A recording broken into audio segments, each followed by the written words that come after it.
Well, welcome, everyone. I'll give it a couple of seconds as folks filter in here in the queue. We're excited to have everyone here today. We're excited to have an incredible group of folks for a conversation that could not be more timely. So folks are actively filtering in. We're really excited to see everyone, but I'm going to just go get started with these intros because we have a great group and we want to dive right in. So I'm Andrew Reagan. I'm the executive director at Clean Energy for America.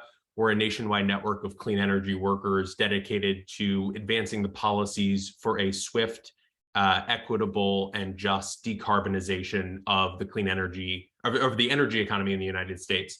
We're so excited to have this conversation today about environmental justice and clean energy. And I think fittingly on the 50-year anniversary of the enactment of the Clean Water Act, as we look at what comes next, for clean energy and for environmental justice, new policies like Justice 40 and the Inflation Reduction Act are going to be essential to deciding that next 50 years. So we're so fortunate today to have some of the smartest people in this space join us. I want to briefly introduce them and then hand it right over. So first, our wonderful moderator and incredible all-around person, former colleague of mine, Heather McTier-Toney.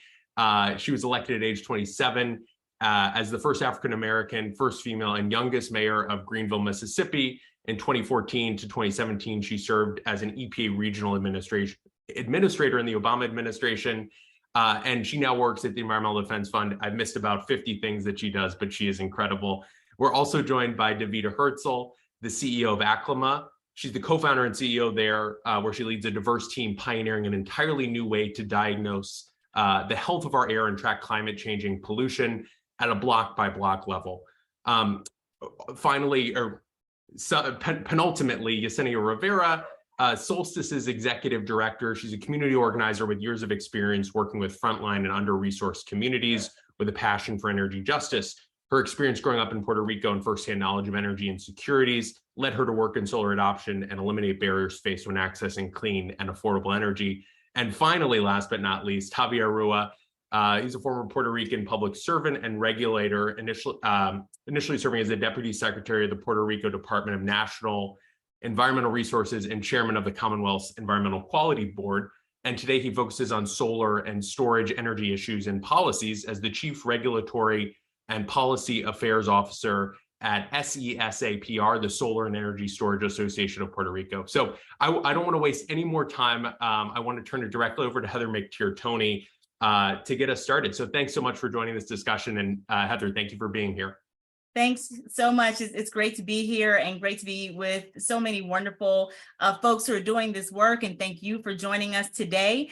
This is going to be a great conversation. I already know it. So as you're thinking of your questions as we're talking, please don't hesitate to put them in the chat box. And we hope to get a chance to answer some questions a little bit later on in this program today. But let's just jump right in.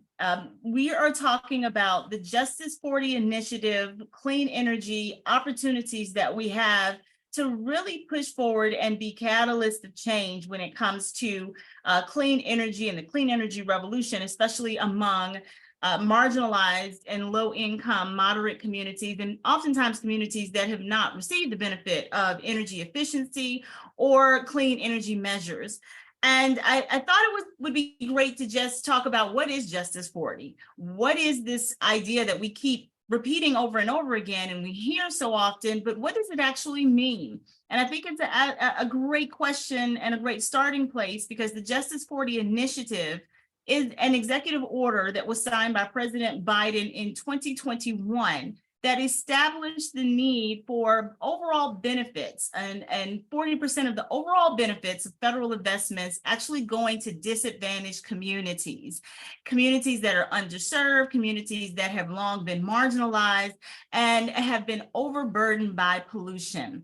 Now that 40% is really interesting because it's not the floor, it's not the ceiling of what we can do, but really the floor. It is identifying 40% through all federal investment, think IIJA, the recent Inflation Reduction Act, all federal investments, finding a way to ensure that 40% of those investments hit to underserved populations. Now, because we're talking clean energy, and thanks so much to our sponsors here for having this conversation, and certainly for inviting us, the Environmental Defense Fund, to be a part of the conversation. I would be remiss if I didn't say that our organization strives to be collaborators and conveners in all these spaces. So I'm very honored to be here on behalf of our organization and again, to be talking about this work. But since we are talking about clean energy, I thought we would be important to start at what the Department of Energy has already outlined as their Justice 40 goals. And so according to the Department of Energy, they have 8 goals. They are to decrease energy burden in disadvantaged communities, decrease environmental exposure and burdens for disadvantaged communities, increase parity in clean energy technology, that's solar, storage, access and adoption in disadvantaged communities, increase access to low capital. Again, all of these are in disadvantaged communities. Increase clean energy enterprise and creation and contracting to minority business and diverse businesses. Increasing clean energy jobs, the job pipeline, and job training from individuals that are coming from disadvantaged communities. And then finally, the last 2, increasing energy resiliency and increasing energy democracy. Those are the goals and outlines. And so we're going to sort of kick off today and just how we go about getting that done. And what does that look like, particularly from the perspective of those who are not only working on the front lines of the climate crisis, but also who are very intent on ensuring that we are all holding each other accountable to achieving all of these goals. And that's why I'm so excited that we have this wonderful, amazing panel with some folks that I know, some people that I've recently met, and that all of whom I know we're going to have an outstanding conversation. So Yesenia, Javier, Davida, welcome. I'd love to just sort of jump right in with this, with something that is very real to a lot of us. Yesenia, you and I were talking briefly beforehand about the cost of energy, the cost that is often borne on people coming from disadvantaged communities and communities of color. And I was reading an article this morning that was coming, actually, I'm from Mississippi, so it was coming from my home state of Mississippi, from Jackson, Mississippi, and it had to do with the Jackson water crisis. And in this article, it talked about a lady who had a $4,000 water bill. Now, I'm sorry, anybody, I don't care how much money you have, a $4,000 water bill is exorbitant, but especially exorbitant and crippling coming from a community of color and a community that has just suffered crisis. And you and I talked about like high utility bills and how oftentimes it goes lost on communities as well as sometimes really, I think all of us, on just how close the cost of energy is to people's everyday lived experience, but how it can also be a factor that sort of shifts a community into learning about renewable energy as well as paying less. Yesenia, you want to kick us off with that conversation? Sure, happy to, Heather. The conversation was how I ended up in solar and how I ended up in this field. And I was a housing counselor during the foreclosure crisis. And it hit me then, that connection between housing and affordability in the utility bills, because I had clients coming in, and even if I could get them a modification on their mortgage, I still couldn't save their homes because their utility bills were in such arrears. I mean, they were owing $4,000 or $5,000 in energy, not to mention the water bills. I would say I was shocked to hear $4,000 water bill, but living in the DMV and hearing about Baltimore horror stories with their water bills, that is not a shocking number, unfortunately. And I think, and I'm glad that we're starting to move away from operating in silos, because up till now, we've been working on, let's just address affordable housing, let's address transportation, let's address energy. And we're trying to do it all in our little silos. But reality is that this is all connected.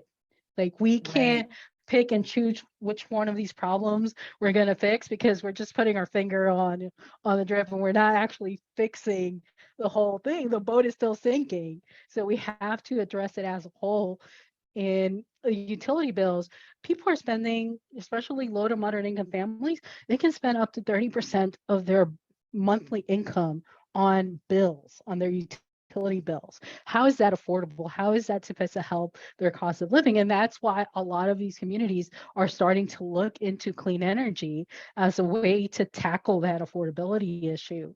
Like, it's why I went solar when we first bought our house, is because I knew that I did not want to be facing $400 or $500 a month in energy bills, and that solar was the answer to that question. Fortunately, I was in a place where I was able to do that, but not a lot of our families are able to do that, especially in low to moderate income communities, especially renters.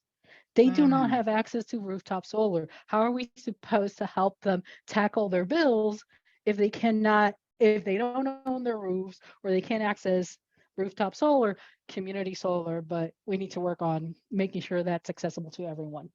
I think you are absolutely right. Ensuring accessibility and understanding of just utilities altogether, right? When people are looking at their bills, they're looking at their quote unquote utility bills, cost of energy. Javier, there's this narrative though. There's this narrative that that's business. That is the big business side, and that, sort of the economic development piece, and there's a divide. I like Yesenia, how you said we look at things in silos. I see this as this narrative of another silo, the difference between economic development and then economic and environmental protection. And that economic development and environmental protection are at odds with each other.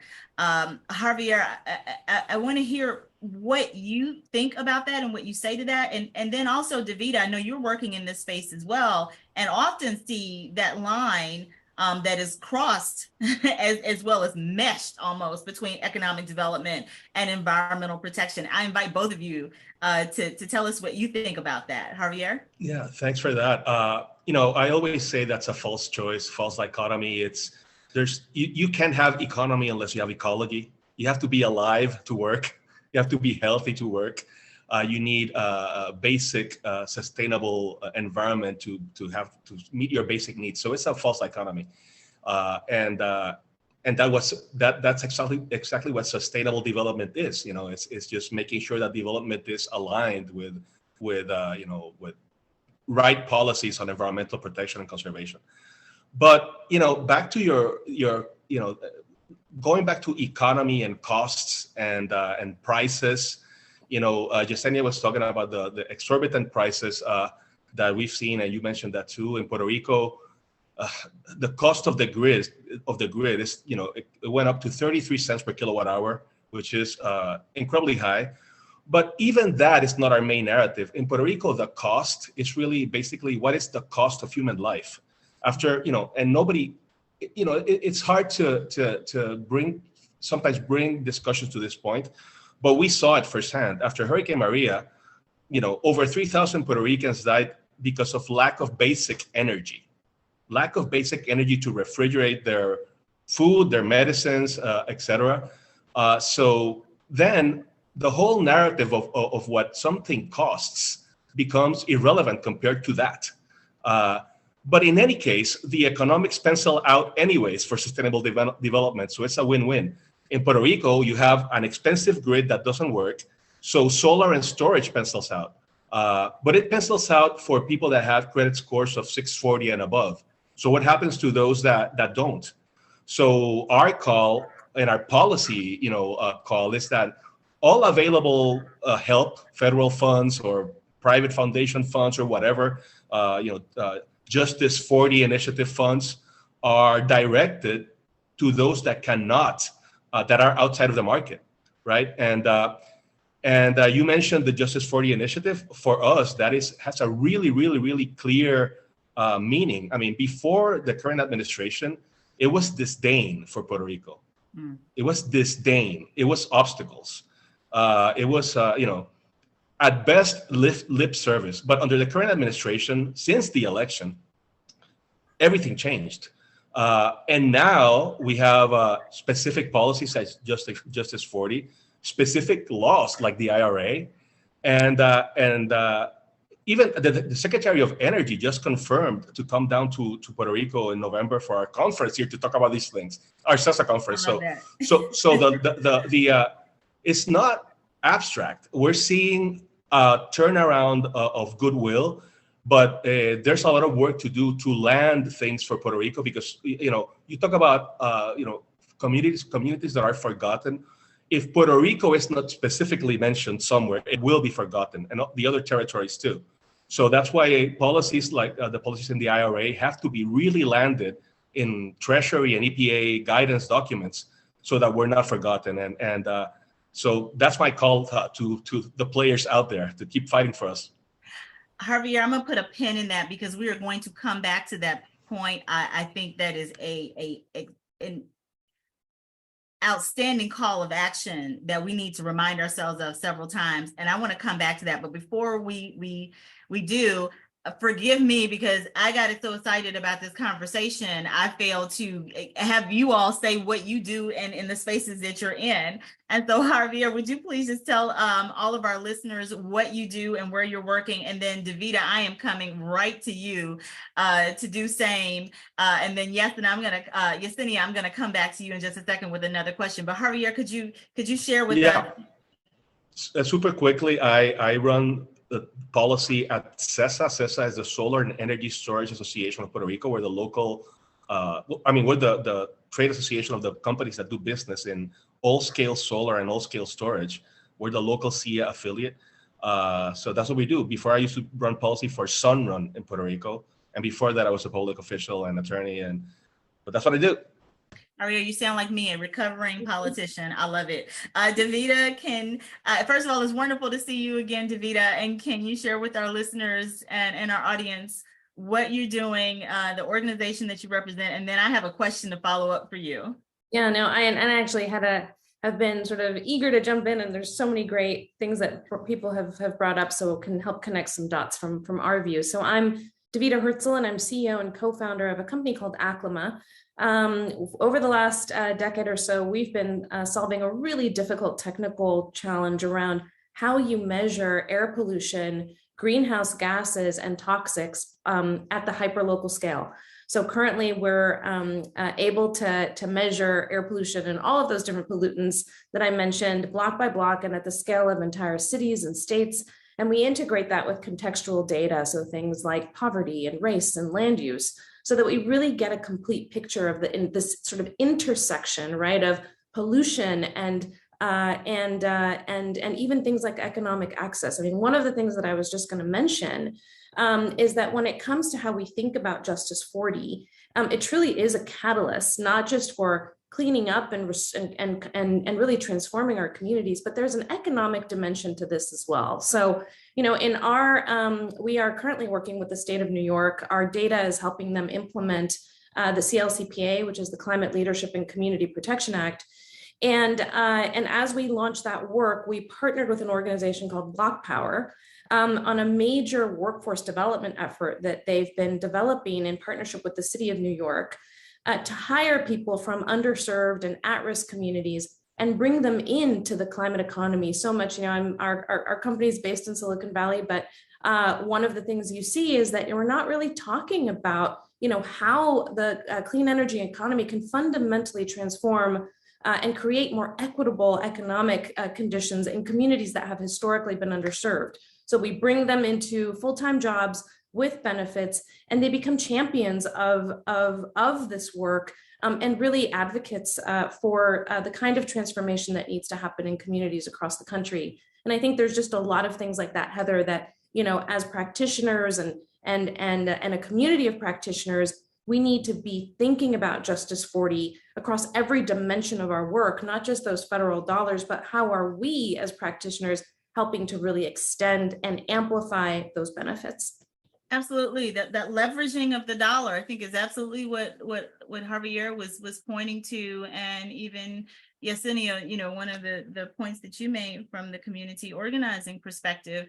But Davida, I want to stick with you for a moment, because often we know of the power sector as being the biggest and largest perpetrator of environmental injustices. I mean, that's the actual visual that we get when we think of overburdened communities that are fraught with pollution of all kinds, and at the same time are just as eager as the rest of us to have not only a clean energy future, but also the ability to transition communities to be wealth building. So can you talk about what you've seen in some of those spaces, and how can the clean energy industry really change this idea of energy being dirty to energy being a perpetuator of environmental justices and equity? Right, and economic equity and economic access and health equity, right? I mean, just a quick statistic just to ground everybody in what we're talking about here.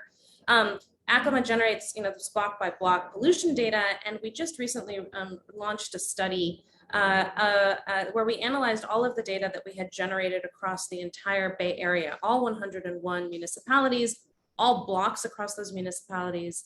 And what we saw when you aggregated all of the information was that, just looking at one pollutant like NO2, communities of color were breathing levels of NO2 that were 55% higher on average than white communities.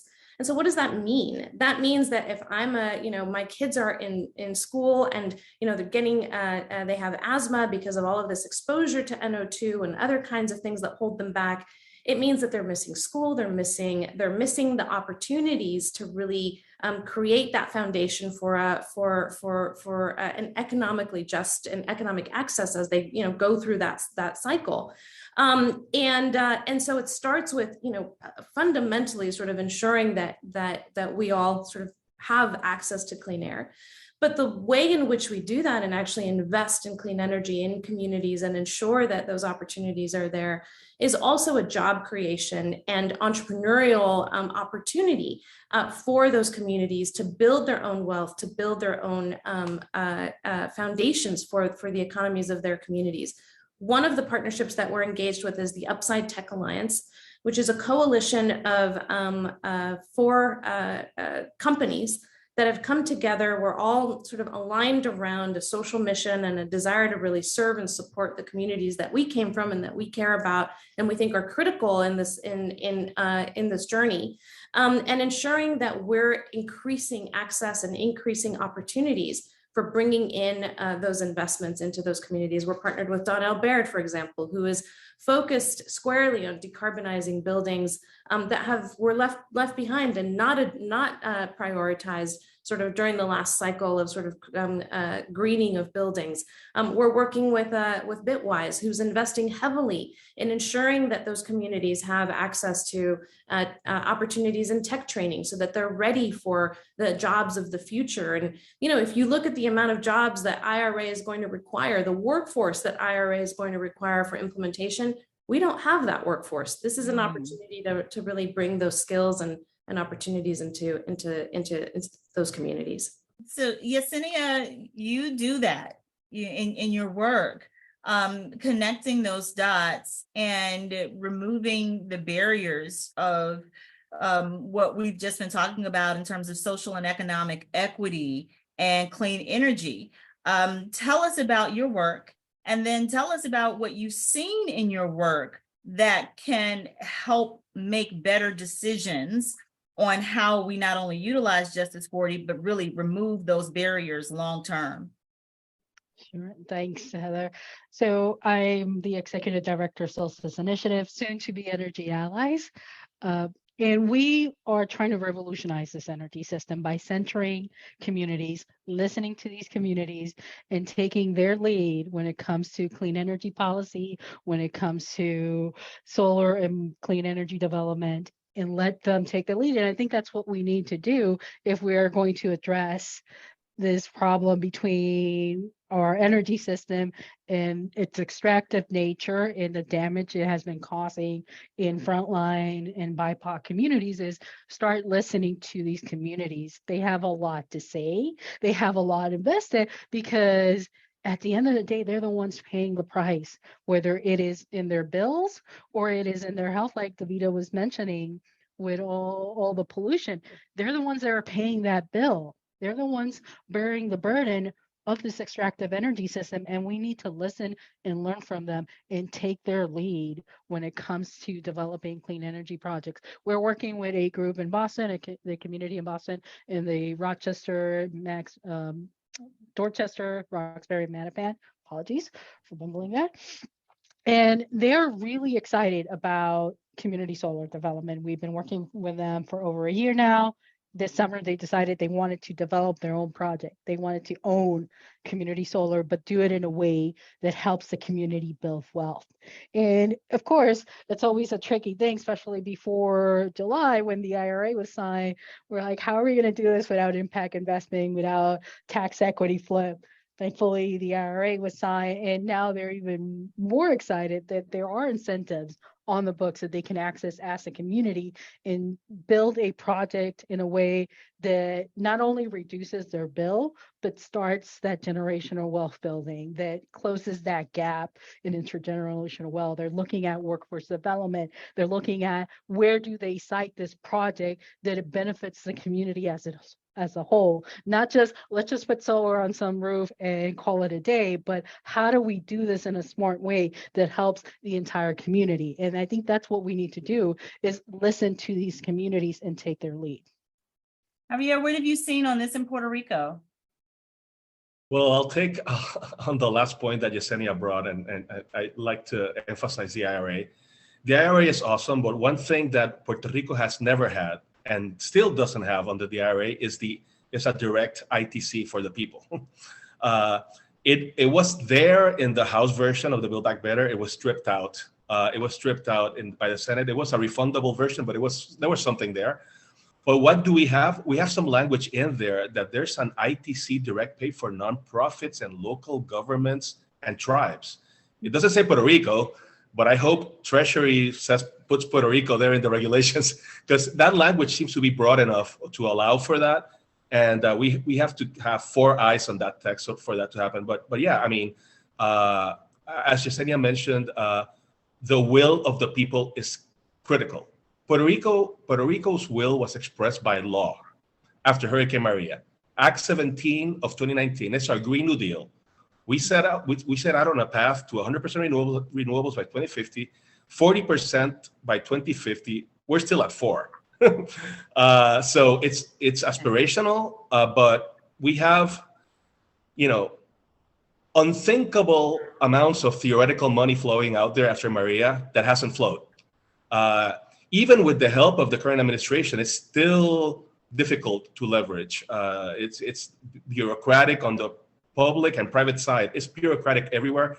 So that's why in the IRA, we were, our policy points had to do with direct things to the people that were not complicated. Like for example, the EV incentives, the point of sale EV incentives put all the complexity on the dealer, on the car dealer. And there might be a lot of tax law wonkiness behind that, but consumers won't see that really. And people with low tax burdens or no tax burdens like Puerto Ricans, federal tax burdens, I mean. So we were pushing for direct pay to have that DNA, that somehow there was no complexity to leveraging it locally.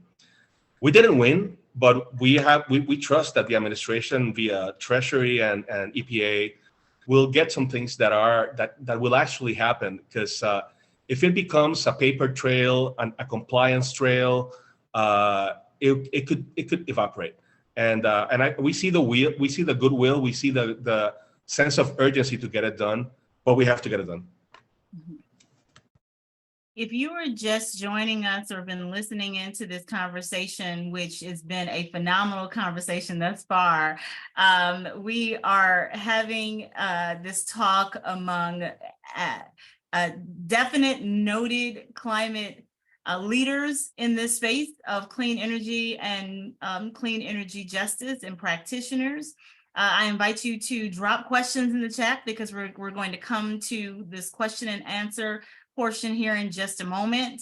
And to really dig in and think about some of not only the things that we've been said, but again, what are some of the solutions on how we can work past? And that's my next question to each of you before we jump into the Q&A portion. We've described barriers. I think Javier, what you really just described, if I could put it so bluntly, is the plug that's keeping all of the resources from flowing very steadily and really equitably to communities that need it. How do we remove that plug from the perspective of each of your work? And what advice would you give to leadership, agency, as well as philanthropy on how to do this quickly? Because there's a time element here that we haven't talked about, but I think is also critical. Davida, I'll start with you, and then Yasin, I'm going to come back to you.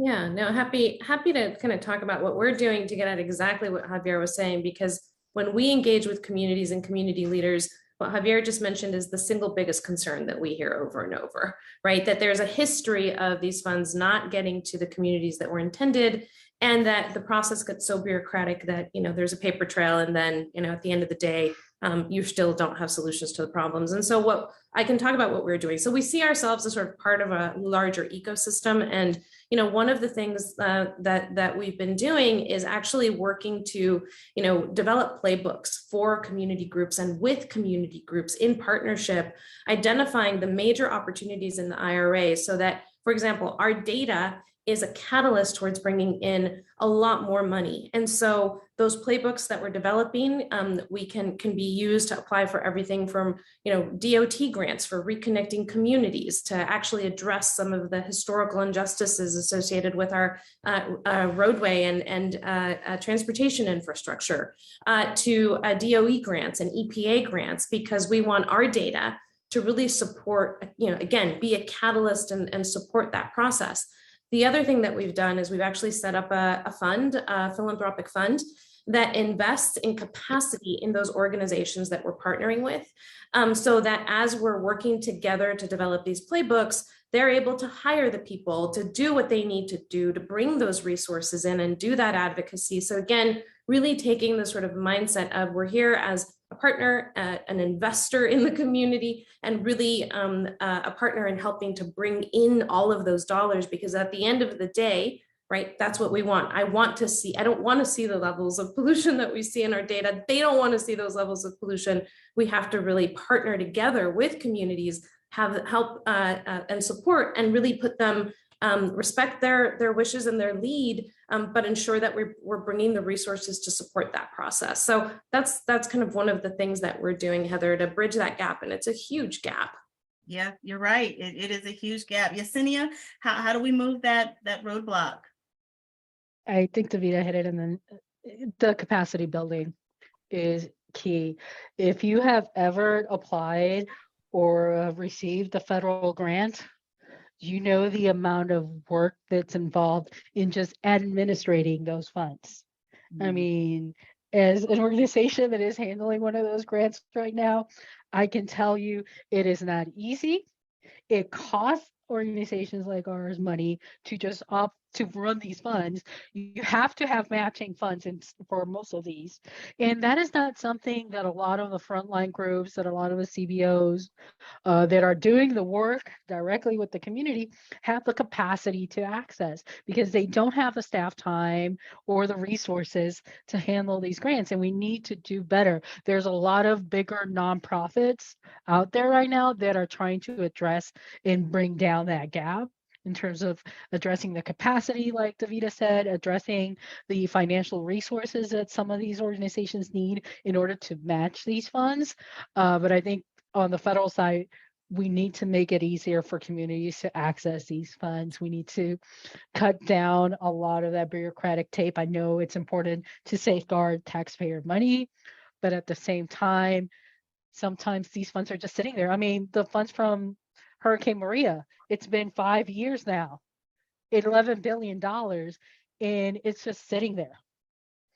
It's been 5 years. We just went through another hurricane in Puerto Rico and saw again the same devastating effects because we have not moved along in fixing this infrastructure because the money's just sitting there. We need to make it easier for folks to access those funds and to start using them in the communities what they were meant to do. Javier, I have a feeling I know what you're going to say. Go ahead and say it because I'm going to say amen. Look, well, let's say amen. Let's say amen all together. Let's say amen to all of this, No, right? and that's why, the complex. That's why I mentioned the EV incentives DNA. The EV incentives puts all the complexity on entities that can manage the complexity, like these car dealers, and they just want to give it out to sell cars. So we have to figure out mechanisms that use the market and work with the market so that things happen. Sometimes I think if the federal government wants to do something, it really does do it. You see coronavirus funds, but sometimes when you push money through very complex bureaucracies like FEMA, HUD, it's really hard. So as direct as it can be, I know extreme directness can be dangerous too, like Yesenia mentioned. You have to combat waste and fraud, etc. But when you choose a definite group of actors, it could be nonprofits that you leverage through these monies, nonprofits that are dedicated to this, and make it easy for them. Dealers, solar companies. I mean, there's a few, whatever, but a few more kind of like regulatable, easy to regulate entities, which are fewer than millions of human beings, which is difficult, or just very few people, right? So what's the set of entities that could actually help out leverage these monies? And Hurricane Maria was years ago, and FEMA is not built for speed, right? and there was a question in the chat somewhere about Puerto Rico. So I mentioned Puerto Rico spoke. We want to be 40% renewables by 2025, and there's these huge amounts of philosophical money out there. We can pay for this with the money that's out there. The question was if Puerto Rico's grid could handle large-scale solar. Well, I mean, the answer is yes. You fix the grid and you put a lot of storage in there, and you don't make an excuse about, we have to fix everything before we do everything. You do both things at once. You chew gum and walk. But I mean, so distributed solar is going super fast for anybody with a credit score above 640.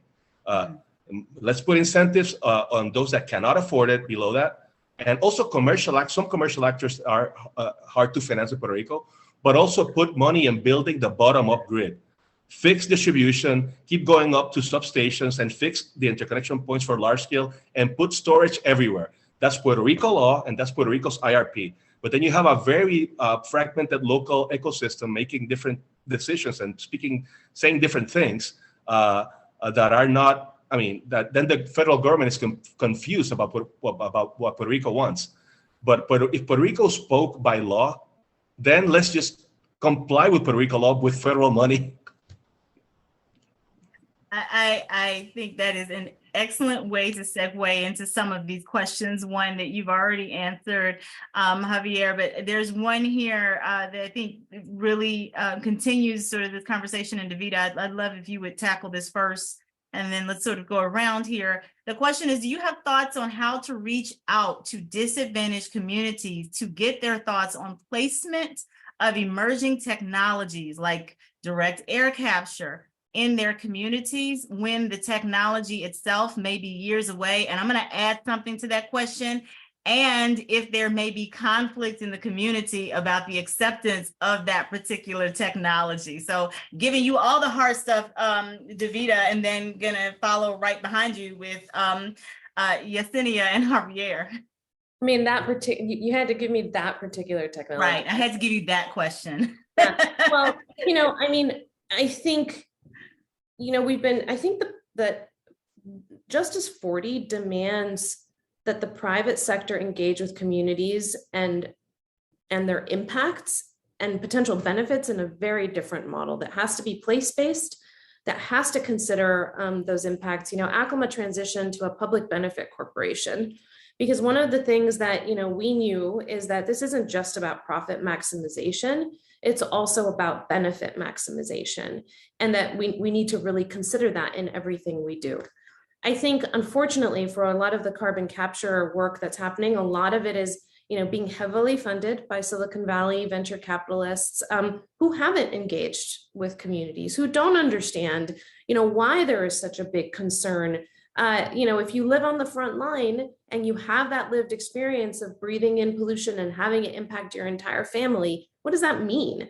And so I think there's a big disconnect there that folks aren't fully, aware of and need to bridge in order for this to be successful and to actually sit down. I mean, one of our biggest, I think, opportunities at Acoma is that we are a Silicon Valley-based company, but we've done a lot of work, and it's an ongoing journey to ensure that our technology is really connecting with the needs and desires of communities. We don't always get it right. Sometimes we do. We're always learning. This is part of the process, but we all need to be vulnerable and engaging in that process to ensure that we're really integrating that feedback. I mean, we've built, I think we're the only ones with an advisory board like ours, Heather, where we have, national EJ leaders that when I'm coming into I don't really know what to do here, help me understand how to engage. I pick up the phone and I call them and they help me understand and guide us to really better engage to make sure that those community needs are getting fed into our process. That is what led to our Ground Truth Fund that is building up capacity. That is what led to our jobs program. These things can't happen in a silo anymore if we're truly going to tackle climate change. Yesenia? Yeah, community engagement has to be a priority. It has to center all of these conversations, and not just hosting a meeting here and there, but being deliberate and intentional on how and when we engage the community. I think for a lot of companies, like Davida was saying, it's an afterthought. It's a last minute addition, but you need to take into account as a community organizer, it is not easy bringing in the community together and getting their input. So you have to be intentional. You have to be deliberate about it. You have to think about, when do I host this meeting? When is the best time for the community to be able to attend these meetings? That's a problem that we have right now with a lot of our public utility and public service commissions, is that they're hosting all of these meetings at a time when the community's out there working. They don't have the capacity, the time, or the benefit to sit in these meetings that are wonky already as it is and have a say on how their rates are going to go up. But who does have the time?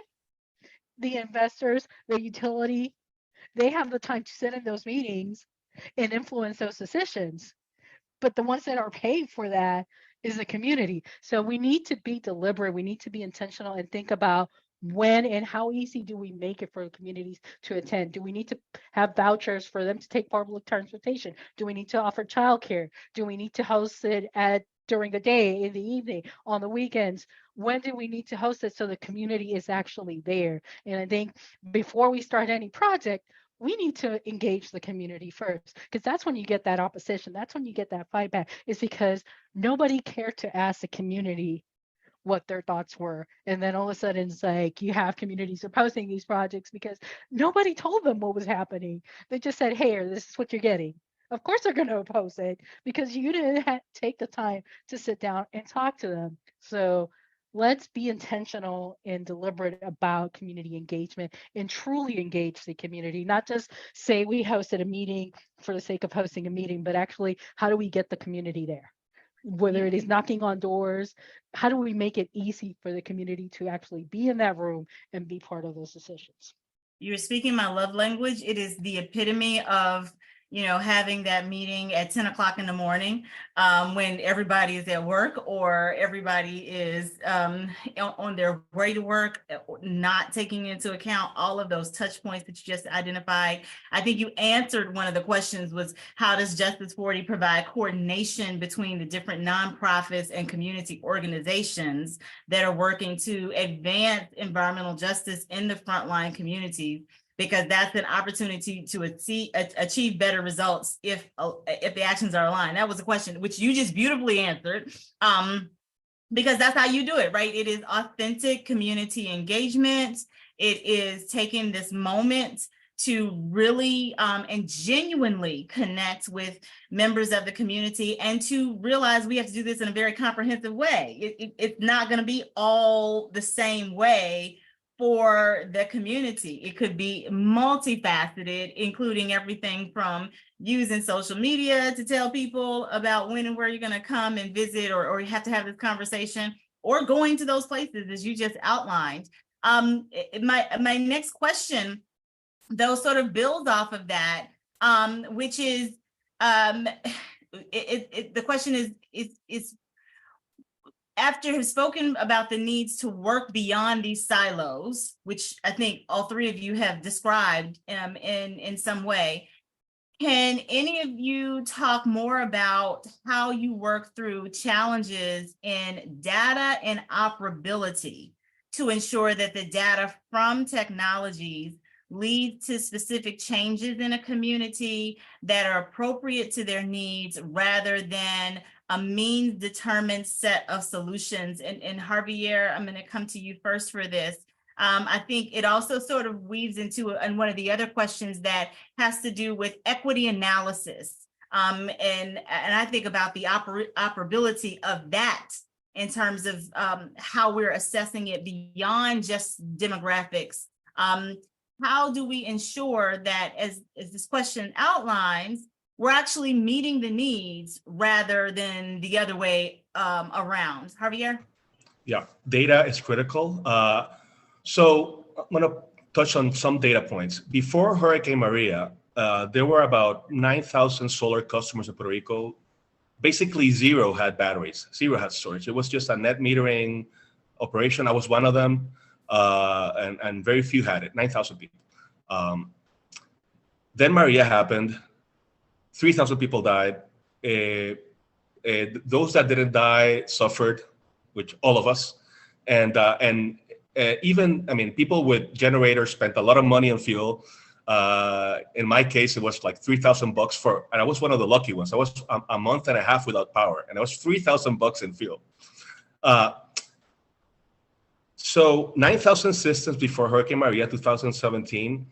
2022, we have over 55,000, and all of them with batteries. Basically, all of them with batteries. At least one, sometimes two, sometimes three, but mostly one. And it's mostly usually a lithium-ion battery around 10 kilowatt hours, a bit more maybe. Piece of data. Hurricane Fiona happened. All these systems are connected to the internet. The companies know what's going on. The companies can see the performance. The customers can see the performance in their app. You know, virtually all of them worked as expected. There were kinks to work out. I mean, for example, some people drained their batteries to zero because they were programmed that way. So now we know that you shouldn't do that, right? Program it to 95%, or don't allow it to be programmed to 100%, just an over-the-air update. But what's another data point is that across the board, left to right, rich to poor, in Puerto Rico, people want solar and storage. Without question, at the residential scale, there are controversies between different groups at larger scales. Like there's land use advocates that don't like large scale. But what I say, you know, and we are allies on many fronts too. You know, if we want to comply with our 40% renewables goal, which is we have to do big things fast. And even though distributed solar is going super fast in Puerto Rico for those that can afford it, which are many people, anybody with a credit score of 630 above, it barely moved the needle 1% during this time of extreme growth. I mean, it was 800 systems were being installed a year ago, and now it's over 4,000 a month, and we're tracking these things. So. But yeah, so we have, for the first time since the regulator was created in Puerto Rico, which was recently, 2014, we have data to track things, and we can tell these stories based on data. You all, we have had such a robust conversation. I did not realize that we had just gone over time. That shows you how much energy and I think interest that this conversation has brought. Thank to each of you for your expertise, your work in this space, and continuing to do this work in this space. And thanks to all of you who have joined. I'm going to turn it back over to my friend Andrew at Clean Energy for America and continue to stay engaged on this conversation. This is one that is certainly going to take all of us working together, and it is going to take consistency in order to get sustained solutions that I know we can all get for a clean energy transition in the future. Andrew, back to you. Yeah, thank you so much, Heather. I couldn't agree with that more. What a great conversation to hear you, Javier, Davida, and Yesenia. All incredibly smart, gifted folks. We're so honored for you to give us some of that time and some of that expertise. We want to stay in touch. As always, please feel free to drop a message in the Slack. Feel free to reach out to us on email. We want to make sure that these conversations don't stop here, and we're really excited to keep this going. So a sincere thanks to Heather and all the panelists for your time today. We're really excited to stay in touch, and this is just the beginning. So I hope everyone has a great week and really appreciate your time. Thanks all. Bye-bye.